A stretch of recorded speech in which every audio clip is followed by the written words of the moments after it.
Sandalwood ಚಕ್ರವರ್ತಿ cinema ಅಂದ್ರೇನೆ ಹಾಗೆ. D boss ಅಭಿಮಾನಿಗಳಲ್ಲಿ ಸಾವಿರ ನಿರೀಕ್ಷೆಗಳಿರುತ್ತೆ. ಅಷ್ಟಕ್ಕೂ ಚಕ್ರವರ್ತಿ ಸಿನಿಮಾ ಗೆದ್ದ ಖುಷಿಯಲ್ಲಿರುವ ದರ್ಶನ್ ಅಭಿಮಾನಿಗಳು ಅವರ ಮುಂದಿನ ಸಿನಿಮಾ ತಾರಕ್ ಬಗ್ಗೆ ತಲೆ ಕೆಡಿಸಿಕೊಂಡಿದ್ದಾರೆ.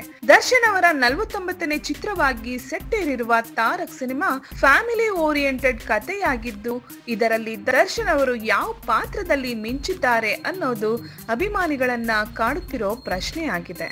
ಹಾಗೆ ನೋಡಿದ್ರೆ ಇಲ್ಲಿ ತನಕ ಸಿಕ್ಕ ಮಾಹಿತಿ ಪ್ರಕಾರ ದರ್ಶನ್ ಅವರ ಹೇರ್ ಕಟಿಂಗ್, ಅವರ ಡ್ರೆಸ್ ನೋಡುತ್ತಿದ್ರೆ ಖಡಕ್ ಅಧಿಕಾರಿಯ ಪಾತ್ರದಲ್ಲಿ ಕಾಣಿಸಿಕೊಂಡಿರುವ ಬಗ್ಗೆ ಪ್ರಥಮ ಮಾಹಿತಿ ಸಿಗುತ್ತೆ.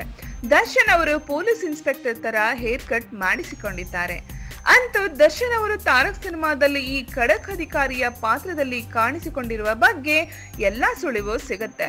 ಈ ಹಿಂದೆ ದರ್ಶನ್ ಅವರು ಅನೇಕ ಸಲ ಪೊಲೀಸ್ ಆಗಿ ಕಾಣಿಸಿಕೊಂಡಿದ್ರು ಕೂಡ ಈ ಸಿನಿಮಾದಲ್ಲಿ ಅದಕ್ಕಿಂತ ವಿಭಿನ್ನವಾಗಿ ನಿರ್ದೇಶಕ ಮಿಲನ ಪ್ರಕಾಶ್ ತೋರಿಸಲಿದ್ದಾರೆ ಅನ್ನೋದು ಅಭಿಮಾನಿಗಳಲ್ಲಿನ ನಿರೀಕ್ಷೆಯಾಗಿದೆ. ಹೆಚ್ಚಿನ ಸಿನಿಮಾ ಮಾಹಿತಿಗಳಿಗಾಗಿ ಸಿನಿ ಸರ್ಕಲ್ನ ಸಬ್ಸ್ಕ್ರೈಬ್ ಮಾಡಿ. Thank you.